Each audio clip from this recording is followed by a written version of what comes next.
Good afternoon and welcome to the third and final webinar into the findings of DeakinCo's 2022 research, the business return on learning and development. Today we are exploring the power of investing in L&D. I'm Elysse Morgan, your moderator for today's event, the host of the ABC's The Business Program. Today I'm joined by Glenn Campbell, the CEO of DeakinCo. Blair Chapman, the director at Deloitte Access Economics, which of course is DeakinCo's partner for the research report. And Millie, capability chapter lead with talent and culture at ANZ. Welcome back, Glenn, and thank you so much for joining us, Blair and Millie. Before we start, the DeakinCo team are recording today's event. It will go for around 45 minutes to an hour. It depends on how many questions you all have. I have plenty, but we would love to get through as many of yours as possible. So please put them through on the Slido app, which is just on the right-hand side of your screen. As soon as you think of them, don't wait until the end. We'd like to thread them through the conversation as we go. Last webinar, we unpacked what makes a learning organisation, what's best practice, and in the first webinar, we looked at the findings of the DeakinCo report and the connection between L&D and business performance. Both of those webinars are available on the DeakinCo website. Go there and click on resources and then on videos. This webinar will be there at the end as well for you to look back on. Well, today we're going to look at the power of investing in L&D, understanding the overall return on investment for businesses through measuring its impact. It's all about the payoff. Research by Deloitte for DeakinCo has shown that improving human skills could increase the revenue of the average Australian business by $90,000. A cross-country study also found that a strengths-based L&D program increased sales by 10 to 19% and profit, most important bit, by 14 to 29%. And you would have read in the most recent report that we're talking about now, in dollar terms, every $1 invested in L&D per employee generates an additional $4.70 in business revenue. It's powerful stuff if it's done right. And therein lies the challenge. How does an organisation identify what it needs to do, how it needs to do it, and in fact identify that it's even done it at the end? You will leave this webinar with proactive solutions that empower your business to incorporate agility into your L&D programs, how to balance investment into L&D with overall business investments, and insightful tools and processes to measure the impact of the L&D that you undertake. Let's get into it. I'll ask Millie first to briefly outline her role at ANZ and give some background to the L&D program that she has run. Over to you, Millie. Thanks, Elysse. So at ANZ, as you might already know, we work in an agile environment. So I'm part of the enterprise learning team in the talent and culture space and have a few dimensions to my role, it's fair to say. So part of my role, that capability chapter part, is to lead a team of learning practitioners and help to deepen and broaden their skill sets in learning. So I play this role for my direct team, but as we operate across a federated learning model at ANZ with a small central enterprise team and a number of local teams supporting the different business areas, I also try and support the skill build of our broader capability community across ANZ with others. So another aspect of my role is to support the implementation of our enterprise learning strategy. And for ANZ, this is across 4 pillars. So it's loosely framed as what we call the 4 rights: our right skills, right leadership, right experience, and right ecosystem. Most recently, in addition to my Agile chapter role, I've been working as another Agile role, a product owner, and leading a small cross-divisional team to support a solution to support one of our right skills. So our goal is to help upskill our customer interacting workforce to provide a differentiated customer experience aligned to our strategy of improving the financial wellbeing of our customers. That's great. Thank you so much, Millie. Really appreciate that run through to help us sort of contextualise your comments throughout the webinar. Well, let's get into it. So let's take a look at the key metrics that are used by learning organisations. The report states that the benefits that L&D can bring for a business are often not exactly quantified or case-specific, making it difficult for businesses to assess the costs and benefits of adopting a program, and can result in underinvestment in learning. Blair, what metrics are used across industry for measuring the impact of L&D? Yeah, so there's a number of metrics, and I think, as the report indicates, there's no single best metric.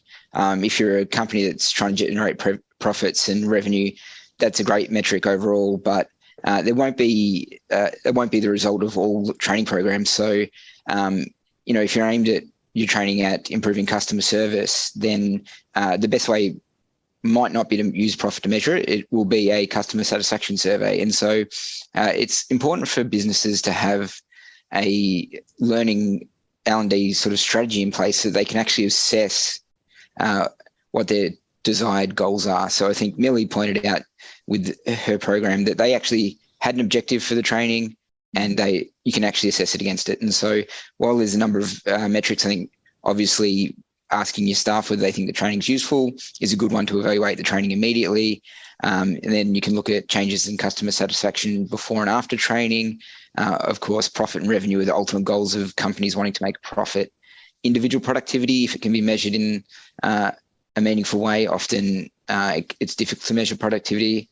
And then firm level productivity as well. So all of those are sort of outcomes of training, and it really depends on what the goals of your training are. I think an important one in today's sort of environment is the ability for training to result in the sort of skills uplift and help reduce staff turnover and promote capabilities within the organisation.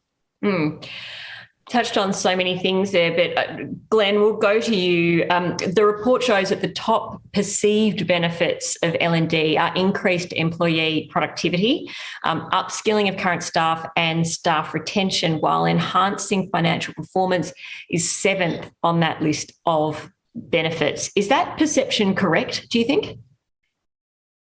Thanks, Elysse. I think part of this is around where organisations are in their learning, essentially as a learning organisation maturity. So what we actually see is that 7th indicator does in fact increase with the more mature the organisation is in its learning culture. So one of the things that we are seeing increasingly is centred around the employee value proposition for learning. And that's particularly both around retention and also attraction, which we know in today's labour market is extremely tough. So with the survey, I think it was, and bear with me while I just remember where it was. Yeah, so in our report in chart 3.8, we can actually see that in our report, we look at learning organisations at one of 4 levels, going from essentially that sort of beginner through to an advanced. And we actually see as organisations become more mature, they do in fact change the way that they're looking at and the types of metrics they use. So those that are more mature use more metrics, and they do use those particular ones around that link to productivity, which is both in upskilling of their staff, which is the start of that productivity lift, if you like, and the other end of the productivity lift, which is measured through the likes of profit or revenue. And Millie, what about from a practical perspective? I mean, you touched on it a little bit there, but dragging in what Blair and Glenn said, what did you think, or how did you think about the metrics that you would use when you started thinking about the latest of your L&D programs? Yeah, sure. Thanks, Elysse. So I think, for my team and myself, we absolutely had to think about the metrics that we would use, and from the very beginning, if it's fair to say. So I guess as part of that scoping of the work, we engaged with our sponsors, our business stakeholders representing our different workforces that we had in scope, and we asked them 2 simple questions. what shifts do you want to see in this workforce, and how will you know when you get there? Now, I think that talks very much to what Blair was saying. That's very oversimplified, but at the crux of it, it's really what's your goal and how will you know when you've achieved it? So this step of getting the sponsors and I guess key stakeholders involved up front is really critical. It starts that important buy-in process. So if your sponsor can tell you what success looks like, and then you can demonstrate that success through your data and results, they're already on that journey of seeing the value of not just the solution you've created, but the value that learning creates, full stop. So for the program I've been piloting, our sponsors were very clear. Consumption and learner perception, yep, that has their place, but they wanted to see the impact to their business. So with this very clear view of the shifts, they wanted to see in their workforce and what success looked like to them. The team and I were able to define the specific metrics we would use to demonstrate the impacts. And from there, we partnered with our business intelligence teams to understand what was possible, where we had accessible data available to draw on, and then extracted the baselines and the clear ways of measuring the shifts our solution contributed to. Mm-hmm. And so what were the key decision-making areas in that process? Wow. So it kind of goes back a couple of steps. So we refreshed our enterprise learning strategy for ANZ, would have been last year now. And through that process, we identified our people capabilities that we believe are critical to ongoing success, so those right skills that I talked about. So for at that enterprise level, it's not something that we could do just within the L&D function. We couldn't do it on our own. So while we did some of the discovery both internally and externally to identify our starting position, what this actually entailed was some really active engagement with our execs to test our assumptions, gain their perspectives and validate our strategy. From there, they then became the sponsors of each capability and positioned to not just define the scope and advocate for the work, but I guess support with resourcing, funding and prioritisation, and also the sequencing at that enterprise level. And so they've become a critical point in helping us steer us on what we aspire to achieve for our learning strategy and how we will know when we've achieved it. Mm-hmm. So because we regularly update them on our progress, they rightly hold us accountable to what we've said success would look like, not just at our right skills pillar, but across that whole enterprise learning strategy.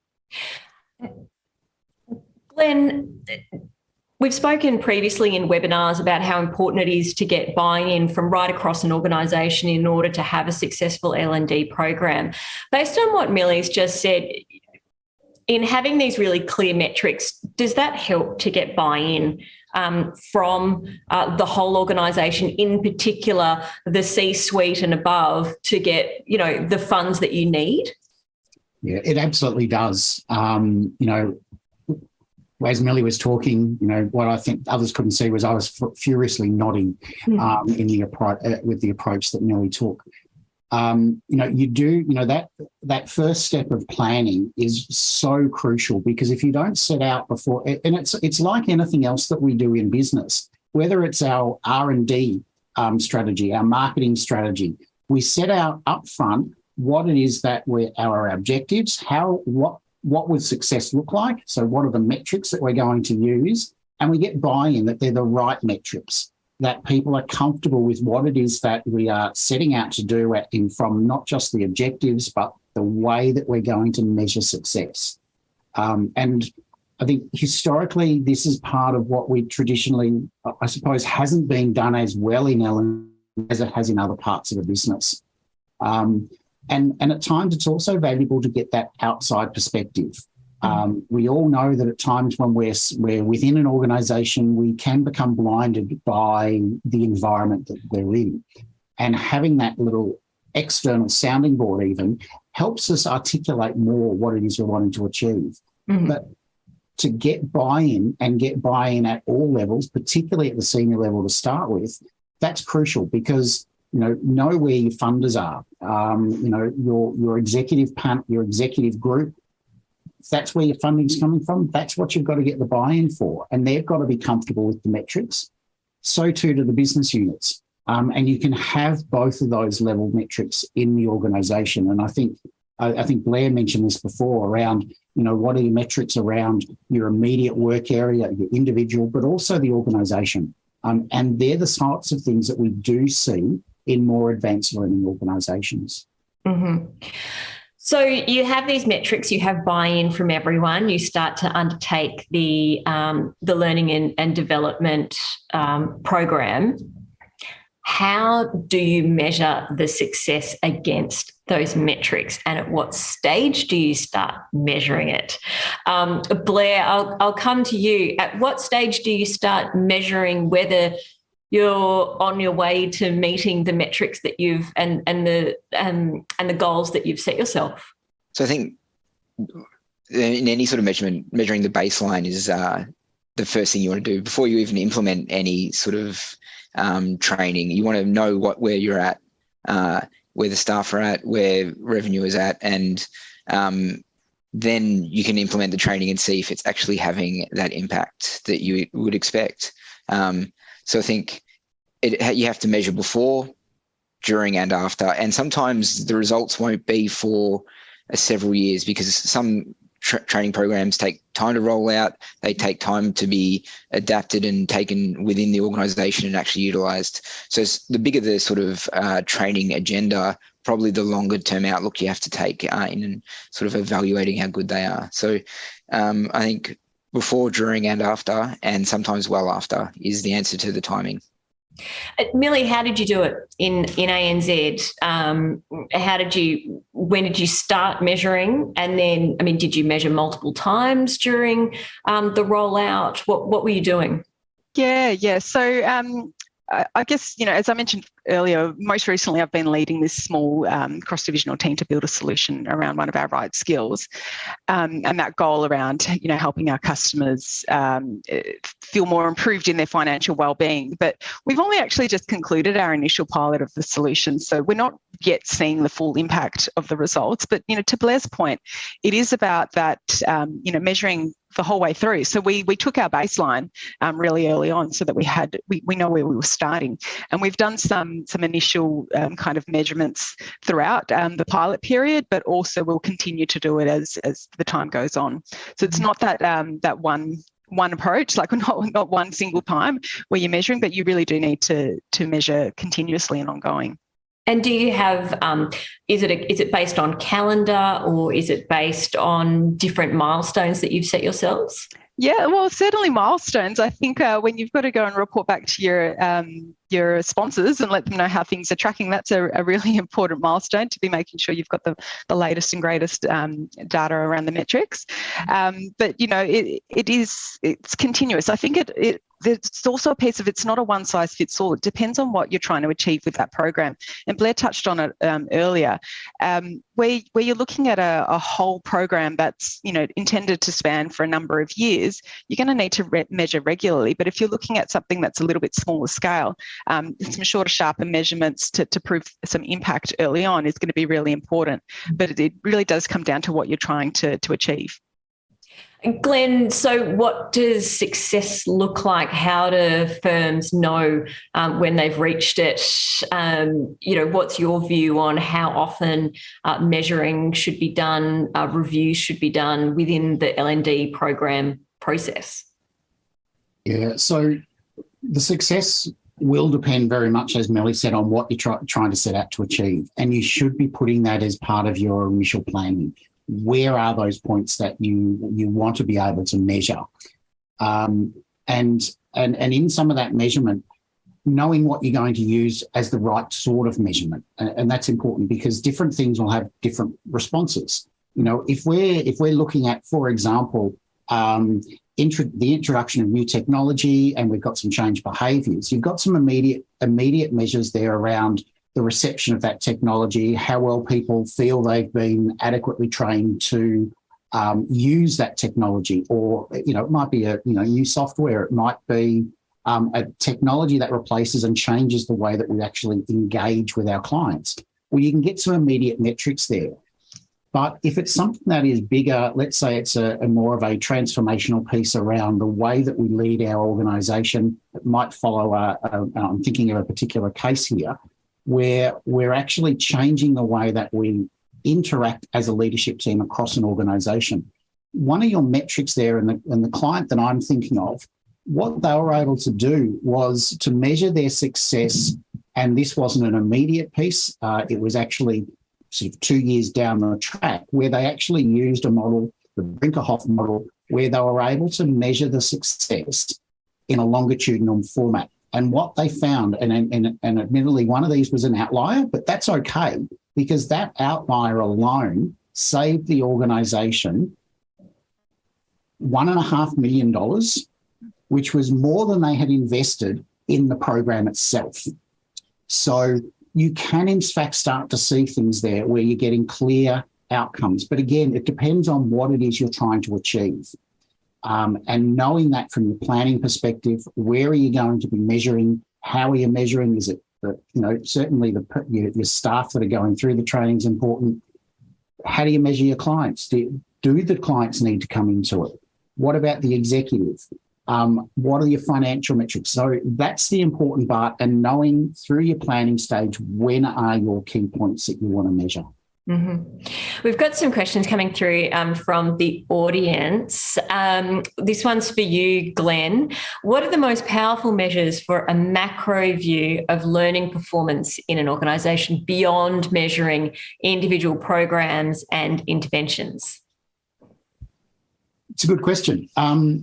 Look, I think the big thing that I look at is really around performance, because performance can go into various different ways. And I really describe that as having the right capabilities in the right people at the right time. So your performance might be productivity, it might be revenue, it might be product, it might be profit. It might be around skilling or upskilling. And I know that in our research, and I think you quoted this earlier, Elysse, but two of those most important outcomes were around productivity and upskilling. Mm-hmm. And in the research, they sat in the high 40% of all organisations. So there, what we're seeing is some of those big metrics. The other one that is emerging, and again, because of the tight labour market that we're faced with, is looking at learning as an employee value proposition. So the more that our employees are satisfied in the workplace, the less likely they are to leave, the more valuable they find the learning opportunities, again, the more likely they are to remain. So that's a really valuable piece for any organisation, and I was going to say any organisation looking at retaining their staff, which actually should be every organisation. It certainly should, particularly in this jobs market. Oh, yeah. Just a quick follow-up from, I think, your previous comment. I think you might have piqued the audience's interest when you said there was a saving of $1.5 million as a result of some L&D program. Someone would like to know, what was the name of that measurement tool? Was it Brinkerhoff? Yeah, so Brinkerhoff. So when we look at measurement tools, we probably all know or have heard of Kirkpatrick. I don't think I'm not the only one.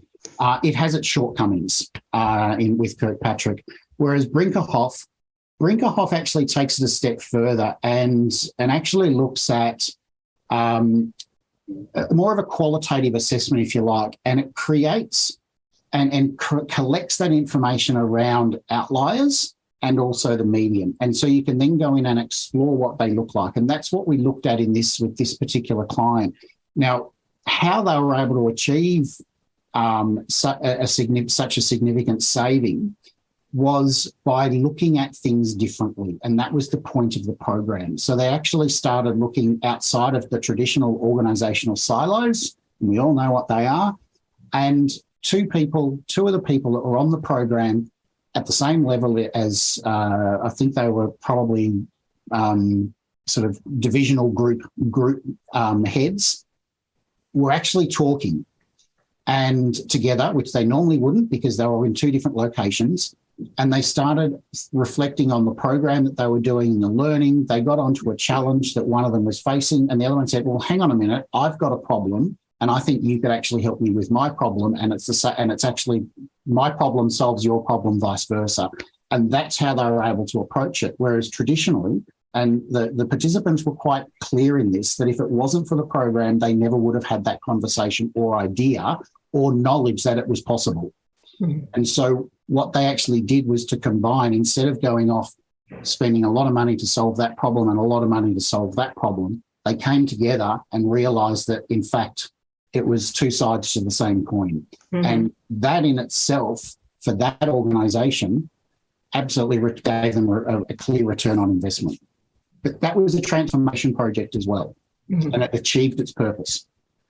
Certainly did, and bumped up the average return on L&D programs. So good on that company. Millie, there's another question that's come through from the audience, and there's some good ones coming through on Slido as well. But this one was pre-submitted. Thank you to the person who did that. Millie, have you been able to draw a clear correlation between investment in certain areas of learning or performance to drive organisational performance? Yeah, thanks. So for the most recent work I've been talking about today, no, not yet. We've only concluded our pilot just as early as last week, so it's a little bit too early to see some meaningful shifts.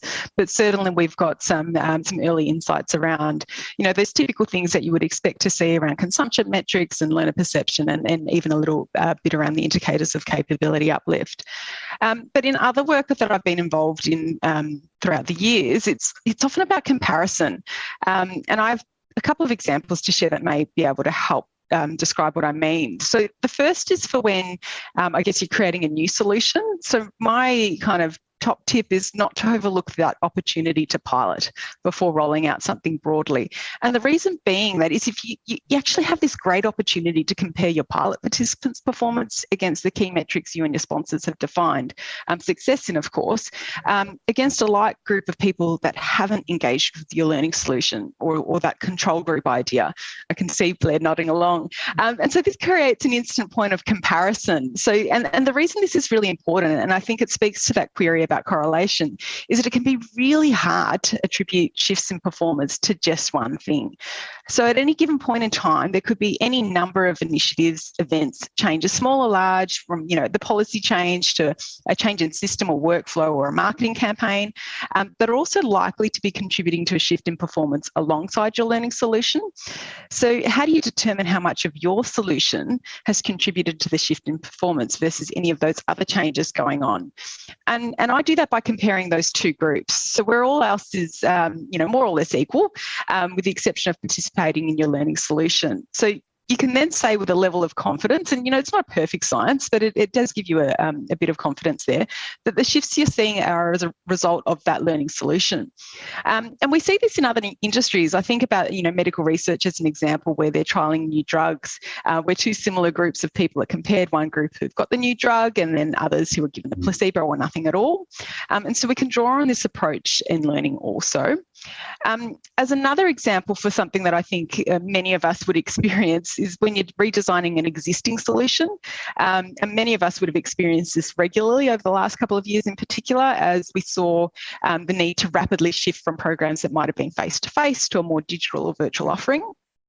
And for those who chose not to simply convert a face-to-face program to digital, but really, truly redesigned their learning experiences instead, you may find a really simple way to compare the old solution against the new solution. So this could be comparing performance results of participants who've experienced the old version against the same performance metrics for the participants of the new program. Or you could, show a shift in speed to confidence, competence, performance between the two program types. So how long on average did it take participants of solution A to meet a particular target versus those that participated in solution B? Or how long did the old solution take to complete versus the new solution? And then compare that in terms of time saving and what that looks like in terms of dollars across your target audience. Thank you, Millie. Blair, you were nodding along very enthusiastically for the pilot idea. But I mean, Millie is at a very large organisation of ANZ. Is that pilot idea really the preserve of a very large organisation, or can a small organisation do it as well? I suppose we call them interventions in economics. You could implement that training to a very small group, so you can pilot it. It becomes harder to necessarily test when you've only got a small sample, because you would like to get a range of participants in the training just to see if the characteristics of the individuals taking part of the training have an impact on it as well. But definitely you can send off a small number of employees for training and compare that to the others. If you're an organisation of one, it becomes very difficult, but it doesn't have to be a large organisation. Medium and small organisations could also do the same thing. And yeah, the words control, treatment, I think they're exactly what we do in economics when we think about policy interventions. And that's exactly the sort of thing you would do to test if training's working, is to really look at that treatment group versus the non-treated and see if it's had that impact that you desire. Thank you so much to the person that sent that question in. That was a great one. We'll move on to how to measure the success of the capability uplift in business outcomes. And Blair, I'll stick with you. What does the research tell us about how to measure the success in capability uplift? Thanks, Elysse. I think the best way to measure capability uplift is probably internal promotions or that sort of productivity increasing of individuals. So especially in the current labour market, I was surprised to find in the research how few organisations were going to upskill their own individuals to fill their skill gaps. And I think if you're a real, true learning organisation, you can look at your own people and say, look, we can upskill them and promote them internally or transfer them internally and fill those sort of real key gaps with our own staff by upskilling them. And I think the key metrics there are that sort of internal promotion and the internal transfers coming after the training. Glenn, this may be a perverse outcome for business owners, or it may tie in really nicely into what we've been talking about, which is employee retention in the market as we see it at the moment, which is very important. But the report states that a 1 standard deviation increase in human skill attainment is associated with a 5% increase in wages. Positive or perverse? Yeah, so I will always go on the lens of positive when it comes to something like this. And this came out of some research we did with Deloitte Access Economics a couple of years ago. What we're actually seeing there was particularly from an individual benefit. So that's the way that's stated. It's very much around, hey, if I can improve my human skills, I can actually command a greater salary. Now, if we translate that into a business, if someone has better human-centered skills, so things like communication, problem solving, critical thinking, innovation, and they are better at it, they can also provide better outcomes for the organisation. So again, what are you going to do? Are you going to pay someone 5% less for potentially, average, mediocre, whatever you want to call it, performance, or are you going to reward someone that can perform better with better pay? Now, pay is only one of those metrics. But again, let's lift that up out of that and look at it from the point of view of, are we valuing our employees? There's a whole lot of ways that we can do that. Salary is certainly one of them. And in the current labour market, if you've got someone absolutely great and they are performing exceptionally well, that 5% probably neither here nor there. It's certainly going to cost you a lot more if you lose them. Millie, is there any, apart from upskilling your workers, are they looking for any further incentives or any bonuses as a result of the upskilling? Maybe not necessarily in the program at the moment that you're piloting, but in your work more generally? Yeah, look, I think it's fair to say it is a discussion that is had. Have we landed on a position on it? Probably not yet. I think it also varies depending on the part of the organisation that you're talking to. So where we've got workforce segments that are particularly impacted by retention, where it's, these are critical skills or critical roles that we need, and we're having some trouble attracting or retaining that talent, the conversation looks a little bit different compared to those where we're not seeing as big a problem. Yeah, and are you seeing, every business in Australia is trying to recruit at the moment, so I assume you're no different. Are you seeing it in a practical sense, the things that are stated in the report that L&D programs can be used to attract or to, attain workers that, may be thinking about getting a job somewhere else? Yeah, 100%. Like it's definitely part of our proposition.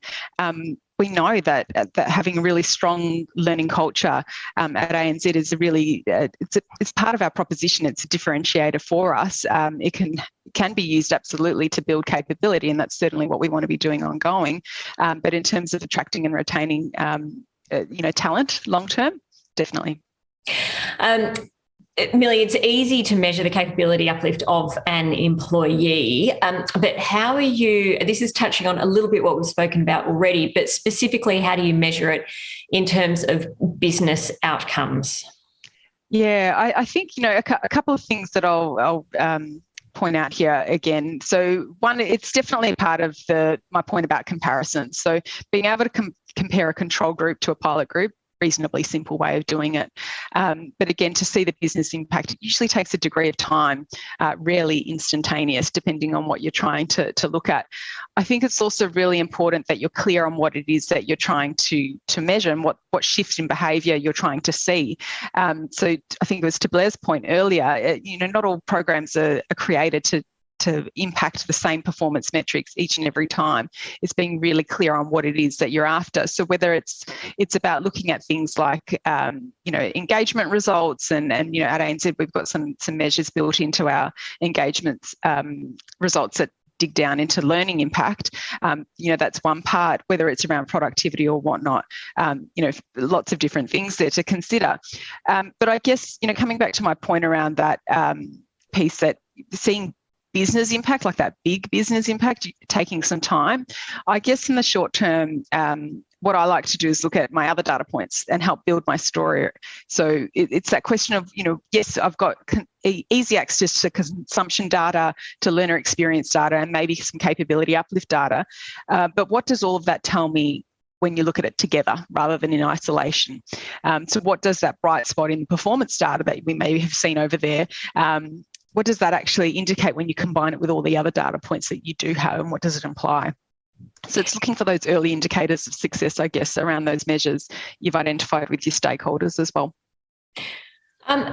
Blair, you're nodding along, but I want to flip the commentary on its head and say to you, at what point do you review or look at the L&D program that you have and say, it's not working?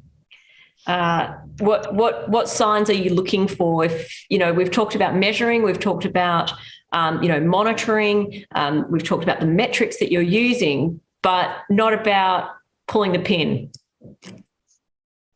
That's a good question. I think obviously if you're looking at the metrics and they're going backwards compared to what they were pre-training, then definitely something's wrong with that training and you need to reconsider it. Mm-hmm. And I think even if you are seeing improvements, but you've done that sort of, are you finding training useful? Is it engaging? If you've done those staff questions and people are going to the training and not enjoying it and not finding it, that they perceive it to be useful, even if it is resulting in good other metrics, it might be a case of trying to reevaluate it and see if there's a way to get the same results of improved performance, but also making the staff happy. So I think it's looking at those metrics, checking if they're going backwards, checking if they are going forwards. That, as I think Millie was talking about, you have to look at more than one set of numbers. You have to bring them together, and it's as a wholesale. What's the picture that it's telling you, and evaluating it that way. Glenn, how long do you wait until or how many sets of metrics do you need to look at before you go, I don't think this is working? It's looking at the metrics that you've already identified for your training program, and being careful that you're not there's not some unintended consequence or factors that are coming into it. It might be a Dunning-Kruger effect, or it might be that it's something else that's impacting, and that's where your multiple data points come in as valuable pieces. But critically, it's and it might be that you don't have to throw the entire program out. It might be an aspect to it that's not right. So again, I think it's around looking at your data, seeing what it is, and asking yourself those questions around, well, what's not working? All right. Well, that's a perfect segue into the next section of our discussion, which is what evaluation models are used by businesses to measure the impact of LND. And I'll shoot this one straight through to you, Glenn. What frameworks are there to measure the impact of the programs? Yeah. So I've already talked a bit, about the Brinkerhoff model. Look, I love the Brinkerhoff model because it is a longitudinal piece that looks at qualitative information and data. But there are other ways that we can incorporate this into our training or our learning programs itself. So one of the things that we do exceptionally well here at DeakinCo and are still very much a world first and one of the few people that are doing this, which is an assessment of capability through an experiential-based assessment. So what we can actually do, whether it's, and we've done this in pilots, and we're still doing a couple of pilots at the moment for organisations, or you can roll it out throughout the entire organisation. We assess capability through an experiential-based assessment that actually resembles more of a job interview, if you like, or a job application process, where we can actually identify and quantify capability uplift. And we can map that back to organisations' capability frameworks.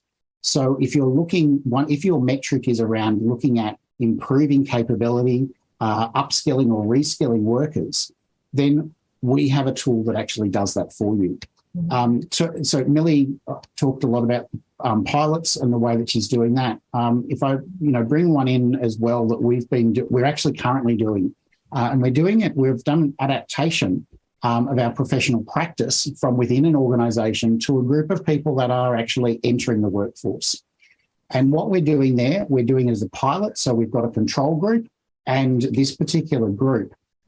What we hope to see at the end of the year and early into the new year. So these are Year 12 students in a particular program here in Victoria.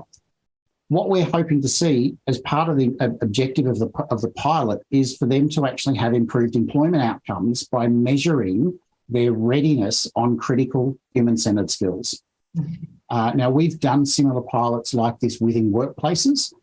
We've seen within, again, control group, non-control group, before we roll out programs more widely, improvements in certain metrics. One of the things that the model that we use does, because we use reflective practice as one of the assessment tools. The very nature of reflecting on what we do in our work has a huge morale and motivation booster for individuals, because in most individuals that go through that process of reflective practice realise that they actually know more than they thought they did through the act of reflection. That level of motivation and morale booster encourages performance in and of itself. But combined with being able to map that back into the organisation and what the organisation requires, we're getting that dual benefit of improvement in the organisation, improvement in the individual wanting to stay on in the organisation as well. So that's one thing that we do within an organisation. But I mentioned the Kirkpatrick model. It has its limitations. Whereas Brinkerhoff does look more from that longitudinal perspective. And again, if you think of the very nature of learning, we're not always going to see immediate impact. It's going to be something that might take 12 months, 18 months, 2 years. To be able to measure at those critical points and junctures can actually contribute to seeing success from L&D programs. Mm-hmm. Who wants to take this one? Is there a way to control for the Dunning-Kruger effect? Millie, you laughed when Glenn said it. And Blair or Glenn, who'd like to take that one? You can by wording your questions. So let me, and I did this in a previous organisation because that very thing came out with a client. What we actually did was to change the question. So we measured individual performance at the start of before training, very typical, how do you view your level of expertise or on certain factors. And when we get to the end, we don't ask the same questions, because if we do that, we get very much the Dunning-Kruger effect of, oh God, I really don't know as much as I thought I did. We actually give them their responses, and we ask them to now look at it and say, where would they now consider themselves to have been at the start of the program? And then we say, where do you think you are now? So that is one simple way of reframing that. It's whatever you do, do not ask the same questions, because you will actually see what appears to be a regression in learning or knowledge or performance. So you've got to reframe the question. Blair, anything to add? I would say that you look at hard metrics. I think sometimes training's actually aimed at giving people confidence to go away and do something. So I think about something as programming and statistical languages and things like that. People will often overstate how much expertise they have in it. They do the training and they realize, oh no, I'm not that expertise. But if you give them in that training the right guidance to help build their confidence, and then you actually implement it in their work, and they can build on the knowledge they've learned and get to where they thought they were. But it's sometimes training is actually about giving people confidence. So they might have had low ability, but if you can give them the confidence to go and progress and build their skills, then that'll be an intervention where you actually want to test it 6-12 months later, because they've actually you've built their confidence and then sent them away and implemented and used those skills and built on those skills. So I think like I said, statistical programming is one where a lot of people overestimate their ability, and then they go to training and they're shocked about how little they do know. And really, I think it's once you send them away with a little bit of confidence about how to tackle things correctly and implement it in their work that you actually see the results. And it's one of those training programs, you don't see the immediate effects, but you do see it later. I think there's a lot of studies out there that say particular types of employees are the ones that are most likely to overestimate their capabilities, but we won't go into that today. Glenn, I was interested in the comments that you made before about the evaluation models that you can use and the frameworks that you can use. And you mentioned that, Deakin is piloting some things. And I think that's, the DeakinCo capability framework and the professional practice credentials. And one thing that struck me was I know in workplaces that I've been in recently, that if someone came in and decided and announced that they were going to do an audit of everyone's skills, that would worry everyone, that it was going to be used as some kind of retrenchment tool or the like. How do you avoid that? Yeah, we use it particularly in the framing of how we use the tool and where it's placed in the program.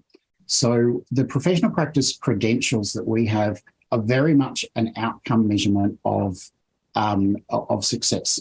Mm-hmm. So we're not doing it, and we do frame it in this way, that what we're looking for here is how has someone improved.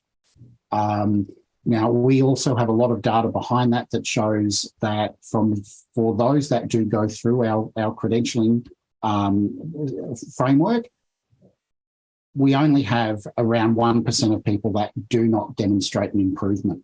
Mm. And I think that's one of the important tools, is how you use this within a context. So we use it in a context that is associated with learning for skill improvement, and also the ability to practice that improvement. If we only give people this, because what we're doing is we're not assessing people for what they learn, we're assessing them for what they can do. So if we have a learning program that doesn't also have that associated application of knowledge, then you're actually starting to set your people up for failure if you do an assessment.